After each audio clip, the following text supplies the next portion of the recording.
Happy Christmas, everyone. Welcome back to Nukleopatra, making a Dead or Alive album with me, Barry Stone. As well as celebrating the festive season, we are celebrating this fantastic album which has just turned 30. I know the album means a lot to many of you, and I've really been enjoying reminiscing about making the album with Pete and Steve. It was such a long time ago now, and it is all a bit like a fever dream that I even did this. But the more I chat, the more I remember, and I hope you're all having as much fun listening to it as I'm having doing it. The other thing I'm really enjoying is connecting with you lovely lot on social media and reading all your messages. Thank you for the support. I know the Dead or Alive community is alive and well, and it really is amazing that all these years later we can now connect and contact each other. Back in the 80s, unless you were one of the lucky few to have seen the band live, most of us would have been like satellites and experiencing the band in total isolation. So it's great now today to be able to share together our love of the band. Which kind of leads me on to a new guest to the podcast coming up later in this episode, who I recently connected with on social media, Pat Geary, whose name I remembered from Steve mentioning him a lot back in the day. You might recognise his name from the sleeve notes on Nukleopatra. Pat is not only a super fan, but was a real friend to the band, and he's going to join us later to share some of his amazing memories of his time with the boys. In this episode, I'm going to talk about two tracks that almost made it onto the album. I'm sure some of you can guess what they are, but I'm going to talk about them anyway to give you my take on what was going on and why possibly they didn't make it. We're also going to chat with Lynne about the original artwork for Nukleopatra designed by the amazing Andie Airfix. But before all that, my good friend Les Sharma is back with some more technical studio talk. We heard from Les all the way back in episode 2 when he talked about mixing the album. Well, one aspect we didn't discuss back then is something called a mix recall. This is a pretty important part of making a record. On the odd occasion, it's not necessary, but more often than not, something you've mixed will need to be recalled, to be tweaked or changed somehow. This could be because the singer thinks the vocal could be louder, the guitarist thinks the guitar should be louder, or a record company exec might want to cut the strings in verse 2. It could be anything. A lot of times though, you take your mix away, live with it for a while, and you start to hear things that could be improved. Now with Nukleopatra, we started the album at the beginning of 1994. So as we get towards the end of the year, Pete and Steve have had plenty of time to live with some of these tracks at home and can hear how some of them can be improved. So as we get to November, we are recalling a lot of the tracks, and more often than not, it's not just to change the mix, but actually to change or add elements to the production. For instance, when we had Neil X come in to do guitar on Picture This, he did such a great job, we actually decided to get him on I'm a Star too. So we had to recall that mix to add the new guitar to it. And while it was up, we also added some new keyboards, which is why I think there are quite a few versions of that one floating around. The recall bit is basically a process that gets you back to how the track sounded on the particular mix you're recalling. Here's the rest of my chat with Les, where we discuss the recall process and also about putting the finishing touches to Nukleopatra.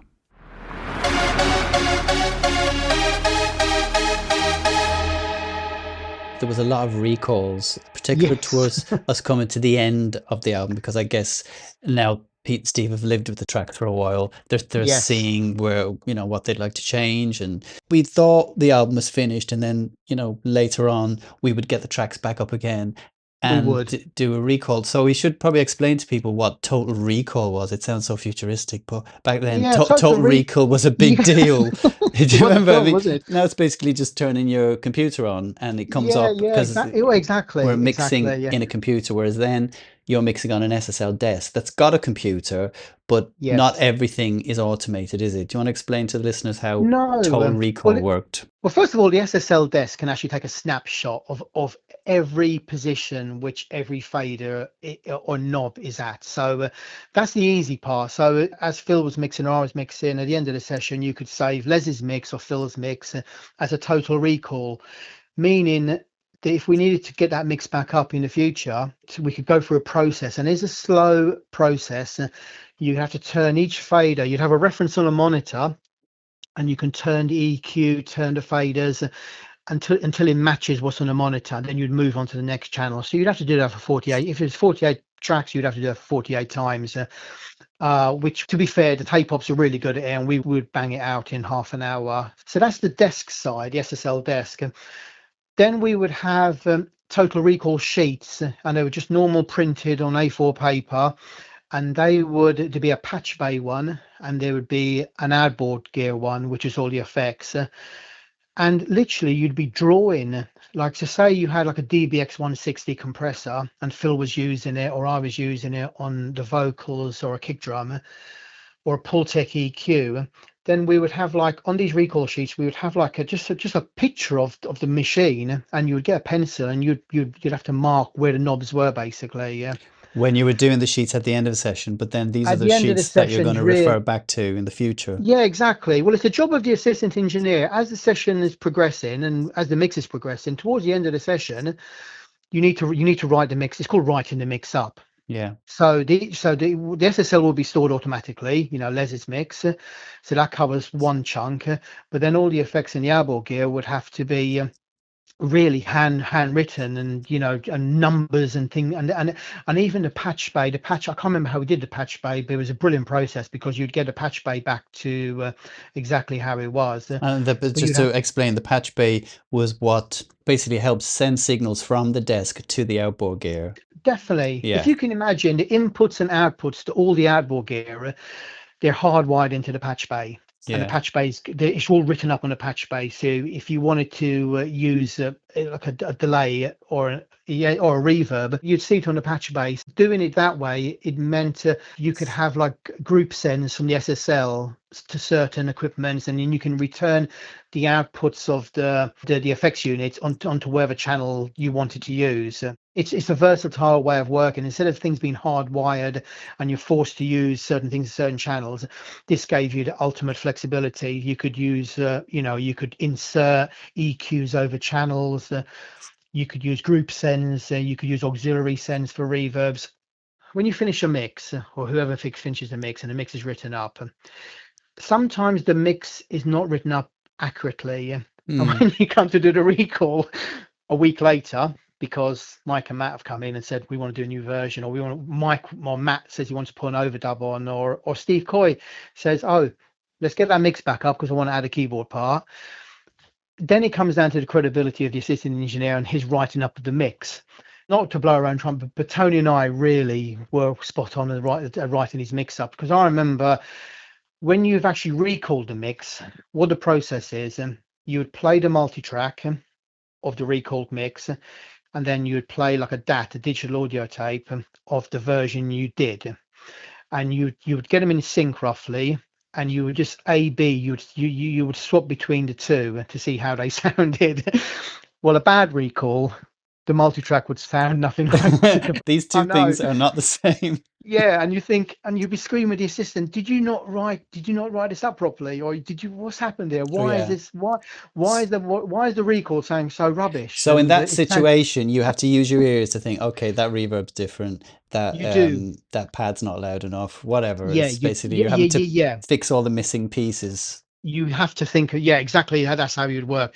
But when we did Phil, I remember some of the Phil ones that we did. Phil would flick between like A, B, and flick between the two, and you couldn't even tell the difference. Seamless, totally seamless. They were. Tony and I would write up a good mix. We did that really well. But yeah, going back to the Dead or Alive stuff, most producers or most songwriters and artists, they go away after you've mixed the track. And sometimes they live with things. To be fair, there's two ways this either going to go. And I remember this with SAW tracks. Sometimes we would mix a track, Phil would mix a Kylie track, and that version would be like Hand on Your Heart. That's the one I wrote up on Phil's book. From memory, it was a one-off mix, you know. It was a simple mix. The multi-track came down during the day. Phil mixed it, and that version became the hit we all know. No recalls, you know. On the DAT, it was just 4 versions, like a backing track, instrumental, maybe a 12-inch and a 7-inch, and that became the hit. So that's one way the mix would go. The alternative is many recalls and many versions, Many and opinions. many opinions. Yeah. So and even you know, because I'm into like recording music, and I remember I've read so much stuff on the Thriller album with Bruce Sweden, I think, engineered it, and he talks about the same stuff. He talked about, and to be fair, many recalls and many versions is not a good thing, because I remember with Beat It, he talks about that. You know, he done about over 100 versions of Beat It, and then eventually Quincy Jones said, just play me version 1, you know, the first version you did. And that was the version they end up using, Oh because God. and I think it happened to PWL sometimes. We, you know, we Oh would yeah. chase our own, we would chase our own tails, and then Yeah. Pete would say, The Lonnie play Gordon me, stuff. yeah, play me the one we did last week, and we'd play that version, and he'd say, right, that's the version I like, that's the version we're putting out, and Yeah. we've got Somebody needs to 20 make a odd. decision, and yeah, that's what Yeah, had to be but done. going back to Dead or Alive, I remember they would go away with mixes. We would do a mix, we would write it up, and Steve would take it away. And Steve was very full of, he had ideas. He used to listen to club tracks, and he listened to dance tracks, and he knew what he wanted. And he would come back and, you know, can we try a different keyboard, or can we recall the mix? Yeah. You know, I to remember. try different stuff. Yeah, I remember doing lots of recalls, and just when you and me would think it was finished, Steve would want to add a lot. Yeah, I mean, Yes. Yeah. it And went I on and remember, on, I at the time I do remember thinking, oh, we're just putting so much stuff on this now. I mean, it is Dead yeah. or Alive records have got a lot on them. There's a lot and there's a lot, but Steve would layer more on top of more. Lynn remembers how Steve would never want to finish the record. Steve was a maximalist, wasn't he? Controlled chaos, yeah. There's no such thing as like less is more. Less is more. No, exactly. And we'd always been told, you know, it's what you leave off that's important. And Steve would say that, but never be able to do it. Yeah, I remember he was telling me that him and Pete were really pissed off. They felt that Youthquake had been like rushed towards the end, because I guess Spin Me was the hit, and they just needed to get the album finished. Yeah, and he said they didn't even put cymbals on it. You know, and I've listened back, and practically none of the tracks do have cymbals, which is that's the last thing to go on is the crashes. Yeah. But he was disgusted by that. Well, it gave them that sound, no. Yeah. I remember, you know, just as long as Pete Burns' vocals were loud enough, he was pretty contented. Steve was more like Pete Waterman. He was more into the excitement factors, you know, congas and sequences and those elements. And the Japanese market, you know, he knew they like things exciting and, you know, full on, basically. So at the back of his mind, I think he was always thinking about things like that. They wanted punchy tracks. And even if you go back to the Spin Me Round record, you know, you're not going to get more punchy than that, are you? You know, so it's a brilliant sounding record, but it is you know, it's a strong sounding record, and I think they wanted to replicate that, or those kind of elements. When we mix, he didn't want soft mixes. They wanted things pretty to blow your head off. Steve would go away and Pete would go away, and they'd play stuff at home. And obviously, when you play something away from the studio environment, everything changes. I remember, you know, I would do mixes at PWL, and on the way home, I played in my car stereo, and it just sounded so different. You know, sometimes good and sometimes bad. So, and that's the challenge of a good mix, is to try and get it to sound on, you know, crappy £10 speakers and really expensive speakers, in a club, on a radio, in a pub, you know. You know, it is a big challenge. And I think with Pete and Steve, they would go away and listen to stuff at home, and then you know, they would both come back with you know, changes, basically. And I think it was for the better of the record at the end of the day. Absolutely, yeah. I haven't listened to the album in 30 years, but a couple of weeks ago when we talked about doing this, I put it on Spotify, and I'm actually quite surprised at how good it actually sounds. You know, I've listened to a lot of things that were done at PWL or I was involved in, and sometimes you think, it doesn't sound that great. But that album, I really like the sound of it, and I was actually pleasantly surprised. I was pleased.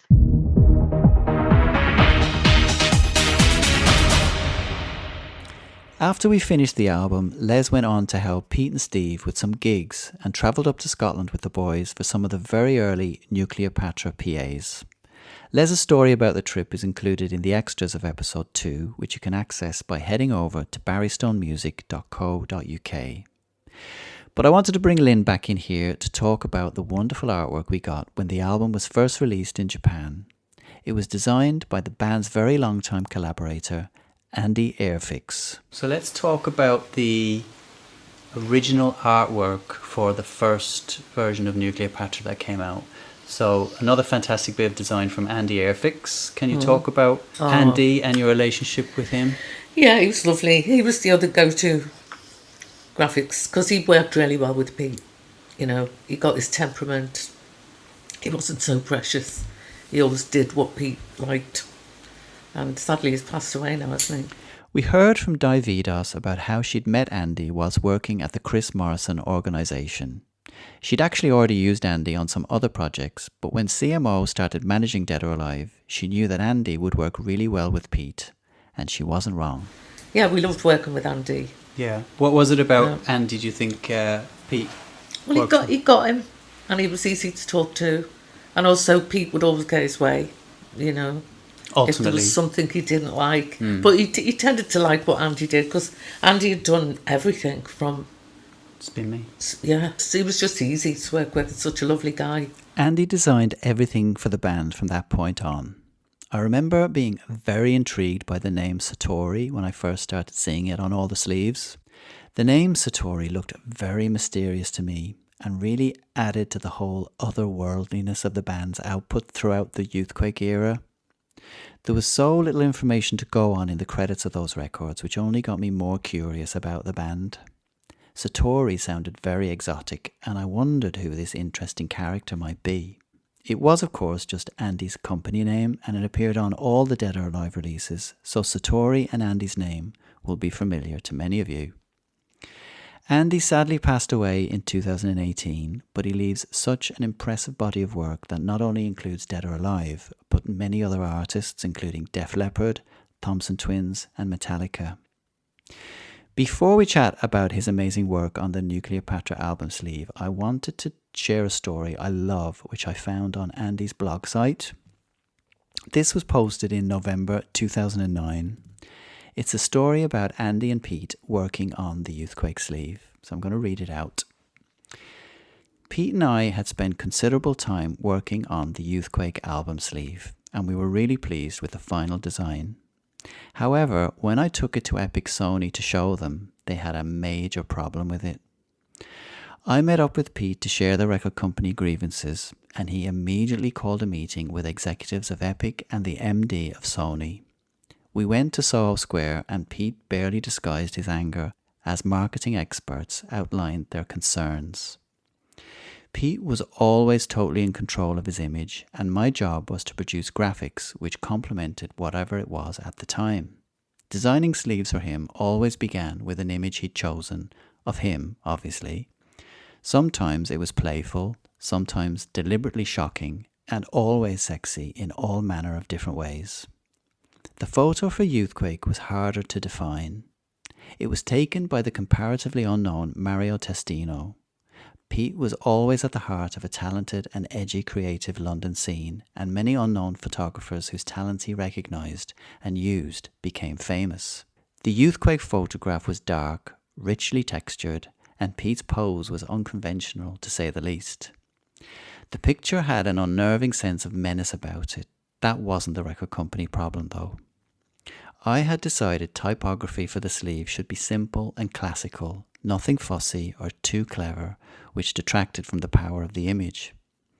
Although we both agreed it was the right approach, I couldn't get it to work well enough for a resounding "yes, that's it" from either of us. I wiped the slate clean and started again. No matter how hard you hit it, etc. My solution, which produced the resounding yes for us both, was Sony's major problem. The title of the album was 4 times bigger than the name of the band, and in their infinite wisdom, the record company thought the record buyers would think Youthquake was the name of the band. Yes, I know. We both listened to uninspired alternative solutions, and clearly fearful of Pete's reaction, marketing constantly referred to their respect for their artists' views. I knew Pete's restrained silence was working up to a devastating negation of their ill-judged attempts to change his mind. He stood up when they'd finished, took the mock-up sleeve from the table and held it up in front of him. He turned slowly, showing the sleeve to everyone in the room, each word he spoke in that deep voice resonating with the authority of a Liverpool bruiser was delivered like a bullet to the head. "This," he said, pointing at the sleeve, "is an album cover." He paused. "An album cover, not a fucking cure for cancer. This is what I want. Deal with it." Genius. With that perspective, what could anyone say? Exactly. Nothing. We left. Job done. Another great Pete encounter after a short design interlude. I think that story just shows the history the pair had and some of what they had to contend with, creating all these amazing visuals for us lot to enjoy over many, many years. But for the Nukleopatra sleeve, unusually it's an image from the video of Rebel Rebel that's used and not one from a brand new photo shoot. I can only imagine that having been so pleased with the looks that shone off the screen from the Rebel video, that Steve decided to get some stills from Xana and pass them on to Andie to see what could be done. The shot Andie went with is so striking and shows Pete wearing Mickey Mouse ears with black lipstick and black eyes looking out into the distance. He's holding what looks like a pair of glamorous red sparkling gong mallets. A very distinctive graphical Nukleopatra in yellow is emblazoned across the top of the sleeve with the band's name in a simple font down the side. There were many sleeves designed for the album which would come out in all the various territories it was released over the next few years. But this original, released in October 1995, has to be my favourite. And Lynn agrees. It's a still from the video, the Mickey Mouse Oh series. yeah, love that look. Yeah. My favourite. And a really graphic yellow That's right. Nukleopatra. Yeah, I liked all that. Yeah. I mean, Dye did some amazing ones as well, obviously different territories. Of course. But that one I loved that. was very striking. Yeah, my favourite look. He brought out the black contact lenses. Yeah. Wore the jumper that I knitted. Did you? Yeah. I didn't know that. Yeah. So you're a bit of a dab hand at the knitting. I was dab hand at everything. What happened? How long did it take you to knit that jumper? A few weeks. Really? Yeah. Still waiting for mine. Aye. I just assumed it was Vivienne Westwood. No, a lot of people would, wouldn't they? No, my handiwork. Is there anything this woman cannot do? I love it when we find out brand new information on here, and Lynn knitting that jumper was news to me. That was Jay John in the background, by the way. Plenty from Jay coming up later in the series. The black contact lenses look was one Pete returned to time and time again, and it did really make an impression. I first saw them in the video for I'd Do Anything when I bought the VHS Youthquake compilation. Seeing that video for the first time was really exciting. They can be seen in some of the Peter Brown shots for the Spin Me cover photo shoot, and again on the Mario Testino cover for Love Will Come Back to Me. Pete also wore them for a very memorable TV performance of Something in My House on children's TV show Razzmatazz in 1987. And I can only imagine there were a few TV execs not happy about the eyes in that performance. They were so effective and really add to making the Nukleopatra artwork stand out. While we're talking about the artwork, when I saw the sleeve notes for the first time, I was bowled over by those credits and special thank you messages for me. All these years later, as some of the memories become a bit faded and you actually start to wonder whether some of these things actually happened, to have this physical album with those credits there in black and white, confirming that it wasn't all just some mad fantasy sequence I'd thought up, it's a really special thing, and one of the reasons I treasure this album. So many of you ask about what more is in the vaults, what didn't make the album, and there are two titles in particular that crop up in these discussions. The first is a song idea Pete had called Fever of 102. I vaguely remember how the chorus to this one goes. It was one Pete sang over and over again, and we definitely made a start on this track, as a 2-inch multi-track with this title on the label does exist. You've all probably seen a photo of it online. So there is a tape. Whether I recorded Pete singing it or not, I just can't be sure. He may have. I only remember a chorus, and if I didn't record him, then all that's on this tape will be some very basic drums and keys, enough to get the track going. The chorus idea Pete had, which was definitely a great starting point as far as I recall, just never went anywhere. Whether Pete got distracted with something else or just wasn't inspired to keep going, the idea wasn't developed, and this happens sometimes with songwriting. Just because you have an idea doesn't necessarily mean it's going to turn into a finished song. I'm sure if I'd have spent much time on this, I'd remember more about it, so I'm guessing there won't be much on that tape. And where is the tape? That I can't answer. Could be that Steve took it, or it could be that it stayed at PWL. And who knows where those tapes went. So, sorry guys, I have a feeling that one will never surface. The other track is I Don't Care About Your Heart. This one we definitely spent a lot of time on, and there's plenty of references to it in my diary.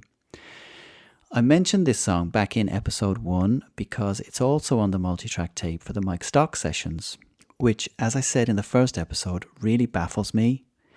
This was a song Pete and Steve had already written with Peter Oxendale, so quite odd that it was presented to Mike in his writing session. All I can think is that Mike might have asked at the beginning of the session if the boys had any ideas, and maybe Pete sang this to Mike as a new idea. I'm clutching at straws really. I've no idea why they recorded it with Mike, and I did reach out to Mike to ask him if he remembers anything of the session, and sadly he has no recollection of it at all. But just to be clear, I'm sure whatever is on that tape from those sessions will be very basic, like a kick drum, a pad and vocal, if that.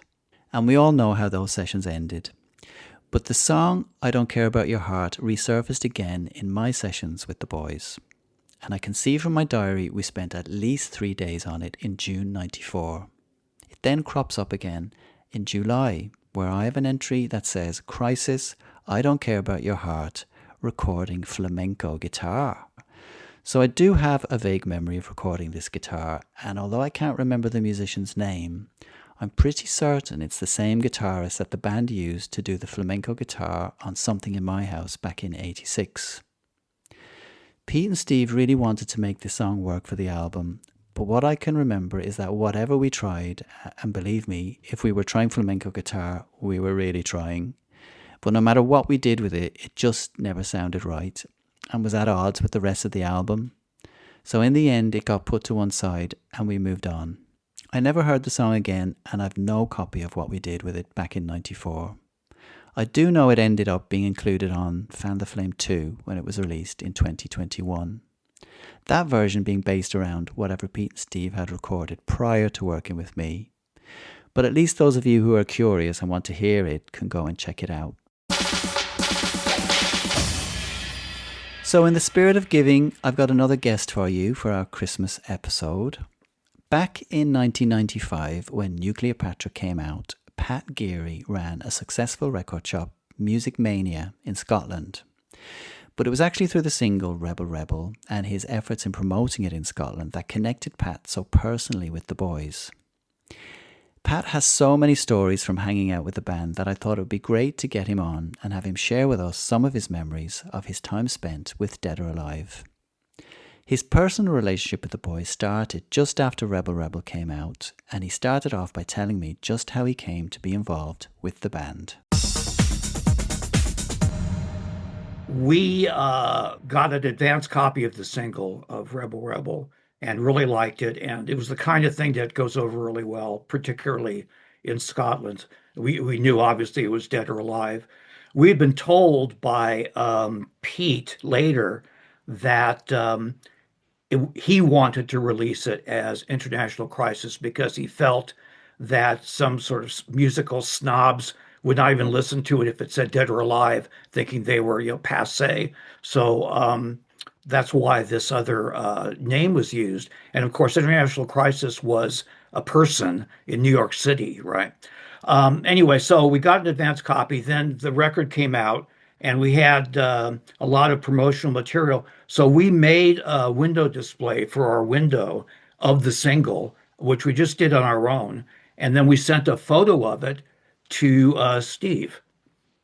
And the week after the record had its debut, Steve called to thank us. And that's when he said, this would have been in the top 75, which was important because Music Week, the singles chart went to 75 then. And he said this would have been in the top 75, but even though we had big sales in Scotland, the charts company downgraded those as a regional anomaly. So that knocked it out of the 75. Now, of course, if it had been a strong seller in London, they wouldn't have done that. So this is what Crazy. they were up against in the music business. Regional anomaly, as Yeah. if to say it looked like it was selling too many copies in that region. They're saying that it wasn't popular in the whole country, only one small area. Oh, And God. therefore, they were going to downgrade that. It's like an aberration.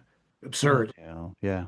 So Steve was very unhappy, but he was very kind in calling us and speaking to us. And that's actually where our adventures with Dead or Alive started.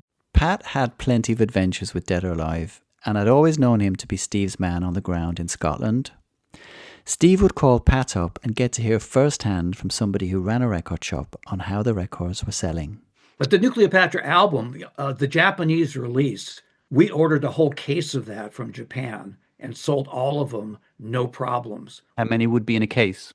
It was at least 50. It might have been more than that. It might have been 75. I'm not sure, but we had no hesitation that we could sell those quickly, and we did.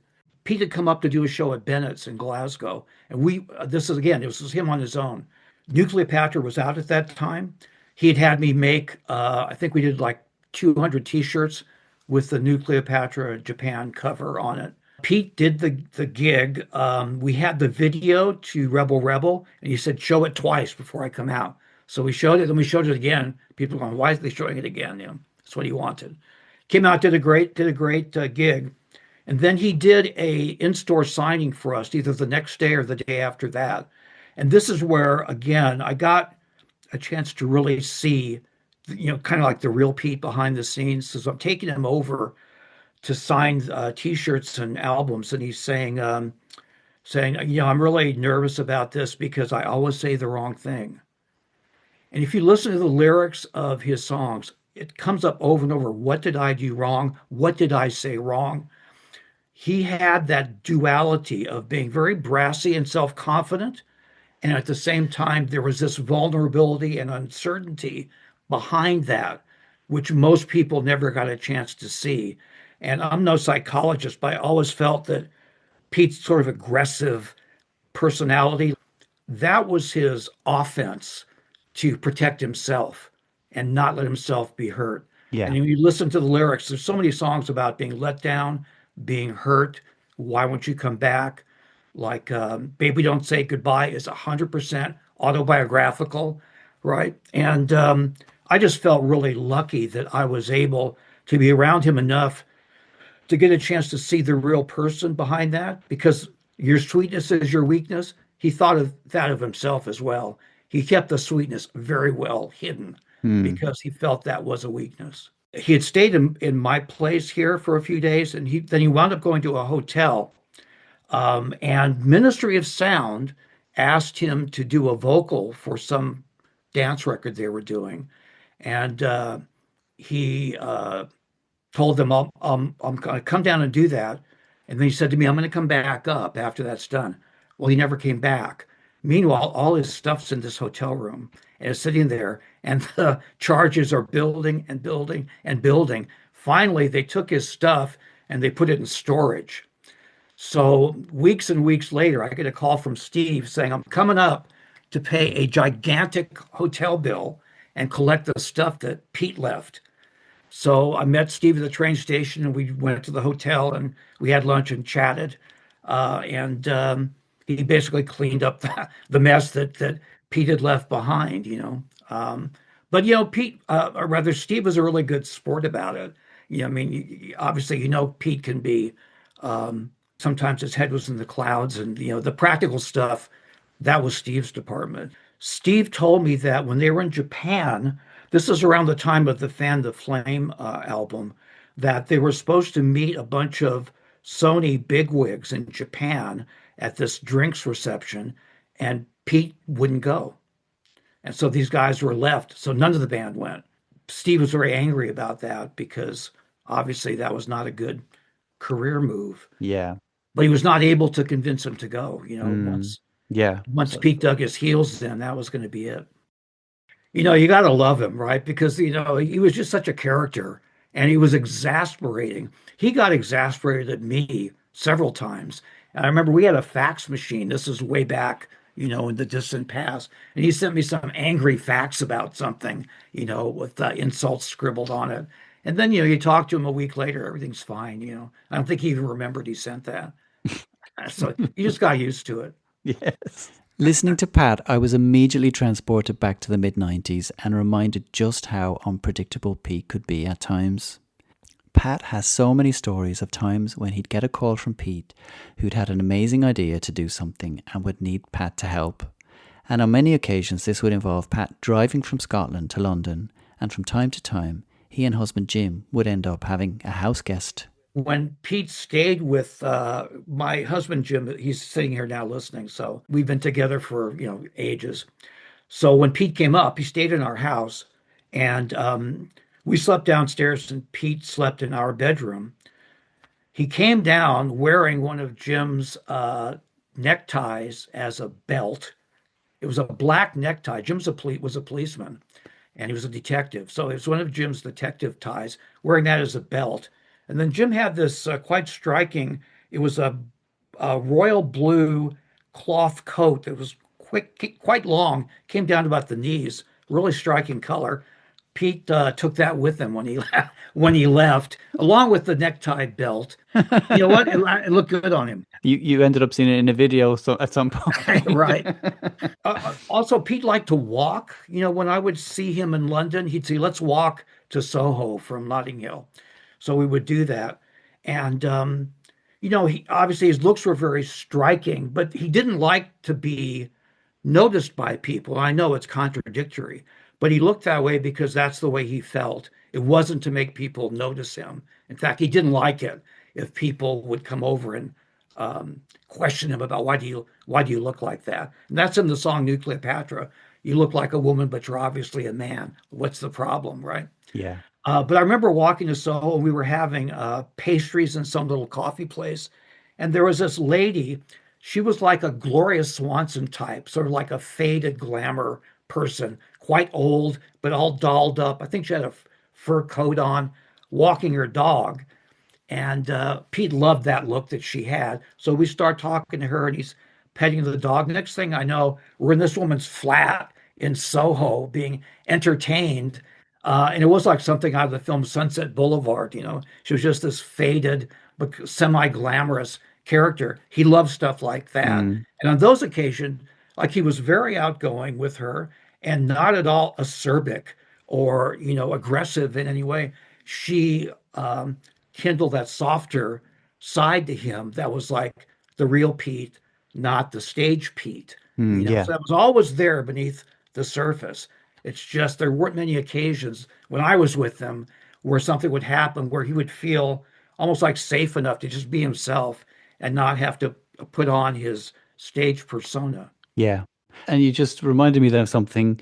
If you went out on a night with Pete, you just never knew where the night was going to lead. And it, like you say, you could end up in Gloria Swanson's house or some random, something random. Like I think one night I went out and we went to a club. It was called Eve's. It might have been Smashing, but it was definitely at Eve's in Regent Street. And he basically just told the DJ, I'll do a number, put on Misty Circles. They had the 12-inch to spin me, so they said put on Misty Circles. So basically just got up on stage and just did Misty Circles unannounced. What amazed me about him, Barry, was that there were all these different configurations of all these songs, different mixes. There'd be verses all over the place.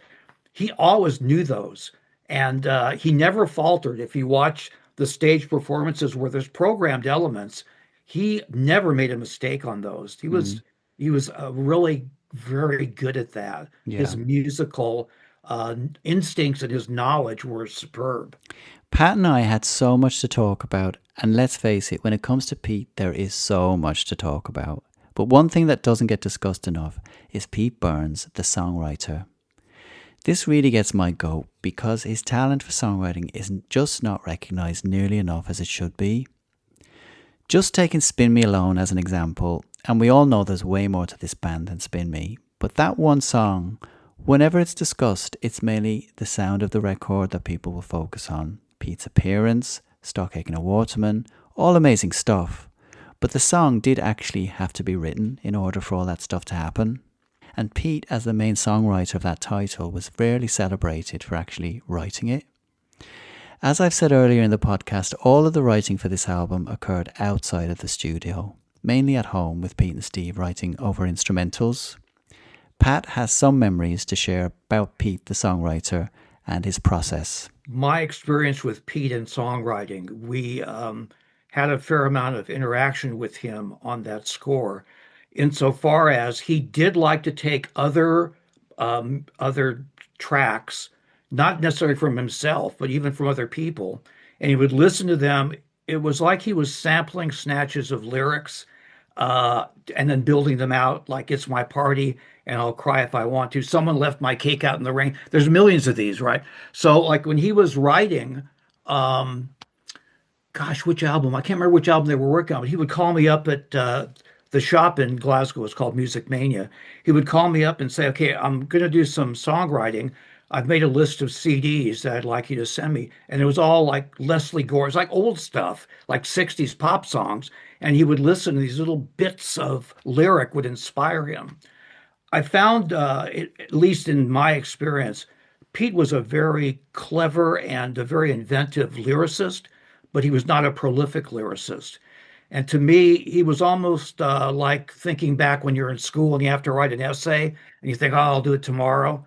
I'll do it tomorrow." And then 5 minutes before it's due, you think, "I better write the essay." So I think that's why you saw the Fan the Flame tracks really were the basis for Nukleopatra, and like the lyrics of the song Nukleopatra were recycled from Rebel Rebel, the second verse, which they were not allowed to use. Yeah. And I think oftentimes it was just Steve saying, "Yeah, well, let's get up this. We'll start it off as a cover, but who knows, maybe Pete might think of something and it'll turn into something else, but at least it gets the ball rolling. Let's get something happening." And that was his way of trying to motivate Pete. With regard to that lack of material, Pete said to me he was having trouble coming up with new material, and that's why that instrumental track is on there, which is Getting It On, right? He said we needed more. He said I just didn't really have more at that moment, so that's why that was on there. And he said that's why there's covers on there. Who knows, if somebody had really been able to push him hard enough, I think there would have been a lot of great new stuff coming out there, but he just didn't have the motivation, as you said. If I had been a bit more experienced, I would have probably cottoned on to what was going on, and I definitely would have provided more instrumentals and say, "Look, here you go." But I was really inexperienced to be doing this job. God knows why I was chosen. Well, you were very young as well. Yeah. So, yeah. Barry, I think you definitely had a huge role in the way that album came out sounding, by that capella type aesthetic that you were suggesting. Because that really, you hear that, you think this is going to be a Dead or Alive song when you hear the beginning of that track. So, even though you were so young and not experienced, I think you had a huge impact on that project. Well, also the first thing that Steve brought in the very first day was the left field thing. I wasn't aware of that record when he brought that in, and that also was a big influence on the sound of the album. Obviously, influence on Rebel Rebel. I wouldn't have gone that close had I been a bit more experienced, because it's pretty much like for like. But obviously, it crops up again on International Thing. It's a sound that kind of permeates the whole record. Also, those kind of Arabian touches, like even in Rebel Rebel, there's certain bits that sound like Middle Eastern. And that was, I think, really brilliant for the album being Nukleopatra. I asked him, when you thought of Nukleopatra, is it new like in NEW, or is it like nuclear? And he said it's nuclear. So I had a shirt with the album cover, the Japanese album cover, but it said Nuclear Patrick. Steve liked it. Pete hated it. That's good. When the album Nukleopatra was completed, they sent me a copy of it and asked me to comment on it. And I called them back and said, I said I really liked it. In the song Nukleopatra, when Pete wrote, "All the Queens are having an emergency meeting," it was just also self-aware and really, really brilliant stuff.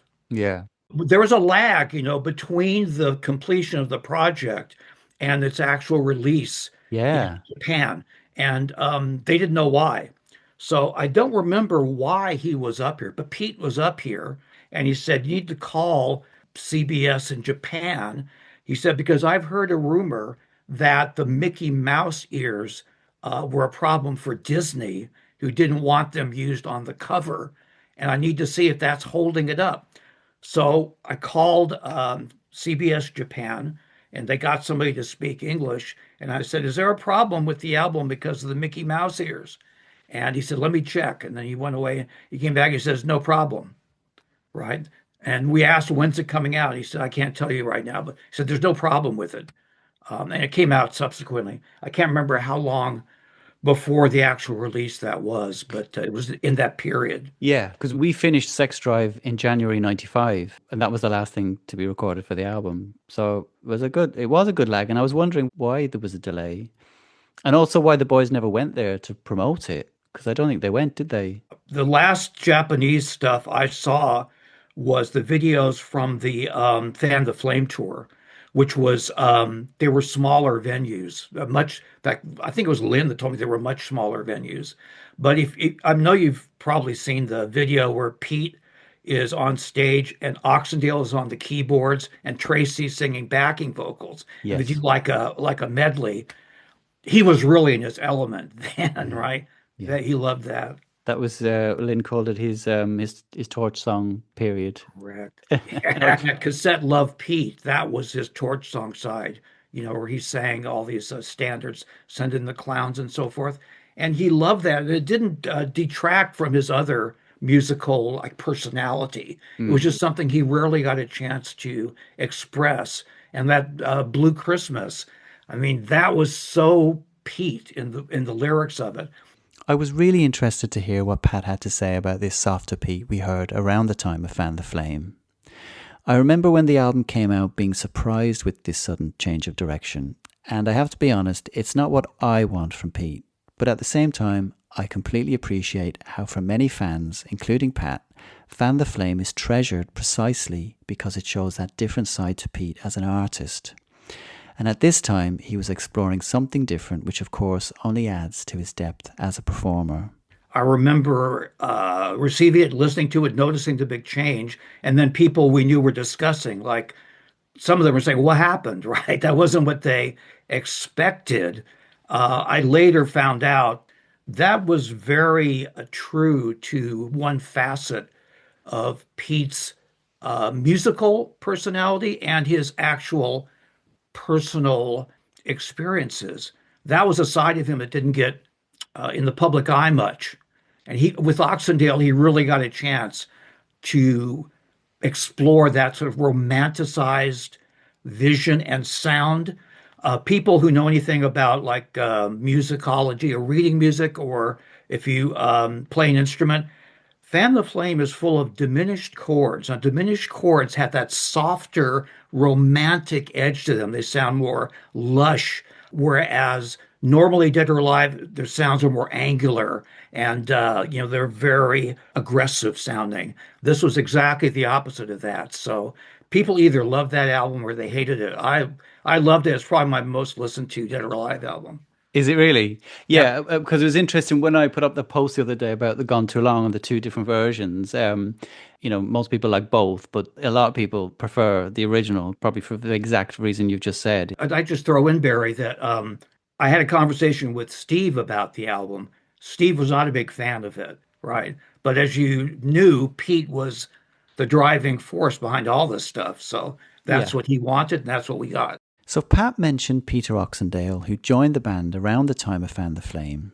He toured with the band in Japan, and most importantly, he became a co-writer of all the Dead or Alive songs at that time.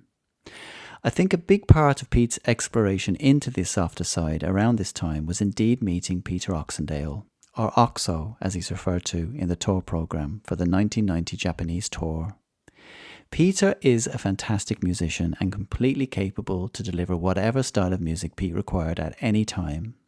So if Pete wanted to try something new, he had an amazing musician on hand to serve up on a plate whatever flavours he wanted to try, and they did write a lot of songs together. As we've already discussed, most of the Nukleopatra songs have originated in one way or another from songs Peter Oxendale co-wrote with Pete and Steve, and quite a substantial chunk of Pete's catalogue was written during this period. Remember, there's also the songs that made up Fan the Flame Part 2. As somebody who was actually in the room when Pete was writing, Peter Oxendale is somebody who we could learn a lot about Pete's songwriting process from. Wouldn't it be amazing if we could hear from him? Well, it is Christmas, and I did promise that Santa would bring you all a surprise guest. Hi, my name is Peter Oxendale, and I'm talking with Barry Stone about my time working with Dead or Alive. Yes, I have managed to track down Peter Oxendale, and he will be joining us for a full chat in a few episodes' time. But as this is our Christmas episode, and as Dead or Alive do indeed have one Christmas song in the catalogue, even though Blue Christmas isn't connected to Nukleopatra, what the hell? It's Christmas, and I know a lot of you love this song, so I wanted to share what Peter had to say about the writing and recording of this one. But before we hear from Peter, let's all get our Christmas jumpers on and play a bit of the song to get us in the mood. It's that time of year, Christmas coming on and waiting for New Year. And I'm on my own, don't know what I did wrong, but you're not coming home. For those who live for Christmas time, like lots of people do, here's a new kind for you. My Blue Christmas. One of the songs we did was Blue Christmas. Unbelievable. You know, sometimes with songwriting, they come like the ether. They just come up from nowhere. Blue Christmas is amazing because Pete's actually very romantic, gentle, nostalgic when he wants to be. He wants to be a fiery bitch as well, but there you go. And what happened here was that I had a Fender Rose piano. I think it was, again, I may be wrong, I think it was at their house. And I started doodling. And the first chord, followed by a semitone, I started playing. And Pete started singing. And he had these words about Blue Christmas. And before I knew it, and this is as honest as I can remember, the song was finished in 15 minutes. Something like that. And the main thing, I think, if I flatter myself, because I had all these complex chords which Pete loved, it helped him to write the song, and it was finished in 15 minutes, or maybe half an hour at the most. It just wrote itself. It's unbelievable. And we recorded that, I think it's one take. We went to Japan. I said there were multiple gigs, but I can't remember only one. But all I do remember, I think it was the first gig. We had the encore prepared and everything else. Now, I played Blue Christmas once to record it at some, whenever it was. I couldn't remember it really very well, but it was just very, very nice. I thought nothing of it. I threw it away, if you're with me. I do remember on stage in Japan, at the end of the show, Pete, the encore came on. We did the encore stuff. And he was next over there, Pete, and he just turned around and said, Blue Christmas. I'd never rehearsed it with him. I played it once at SAR, whatever it was, to record it. Thank God I remembered it. So I started playing it, and whew, and he sang it. And that's the honest truth. Just told at a moment's notice to play a song that we probably recorded 6 months ago. I hadn't played since. Wow. But it worked, so there you go. Wow, yeah, it's a real outlier in their catalogue. There's nothing else like Blue Christmas in the whole of Dead or Alive's catalogue. There isn't. I think there is a kind of like possible link, in my view as a writer, between Unhappy Birthday. The chords in that are very similar. But this was just pure, I think we just wrote it in one take. I can't even remember. It was so spontaneous. And you're right, it isn't like anything else. I didn't expect him to keep it. And you probably wrote it on a summer's day, did you? Probably. Yeah. But no, I'm very, the two songs I'm most proud of are probably Unhappy Birthday and Blue Christmas. My blue Christmas.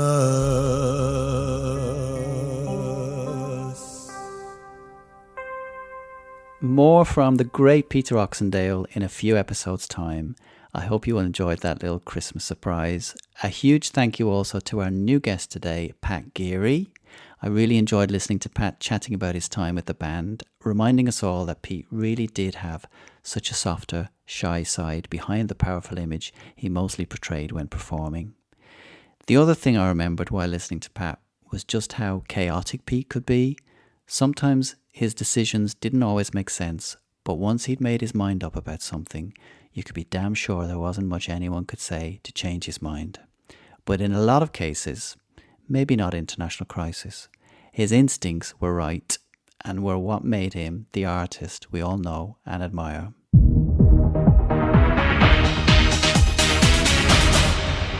We have stormed through the album, and can you believe we have only one song left to talk about? But it is one that I know most of you love. Next episode, we are talking Sex Drive, and I've been digging deep, getting intel on this song from one of its writers. Glam's Davide Rizzati has spilled the beans, and I'll be delivering them to you next episode when we take a deep dive into exactly how the collaboration between Glam and Pete Burns came about in 1993. I'm also going to talk about how the album performed in some of the territories it was licensed to around the world. Helping us to unpack how it did in Australia will be my friend, fellow Dead or Alive fan and co-host of the amazing podcast, A Journey Through Saw, Mr. Matthew Denby, and Cleopatra label boss Brian Pereira, who unleashed Nukleopatra on America in 1998, will be joining us to talk about his time working with Pete and Steve and how the album did over there. So plenty still to come. Thanks to Les Sharma, Lynne Burns, and again Pat Geary, and also to our surprise guest Peter Oxendale for giving up their time and joining me. Thanks also to Demon Music Group for allowing me to include all the music you've heard in this episode. If you haven't already got your copy of Nukleopatra, head over to demonmusicgroup.co.uk and get your copy now. As always, you can find me at Barry Stone Music on Instagram, Facebook and TikTok. Send me a message. I'd love to hear from you. I hope you all have a fantastic Christmas, and I look forward to seeing you next time for more Nukleopatra adventures. Until then, bye for now.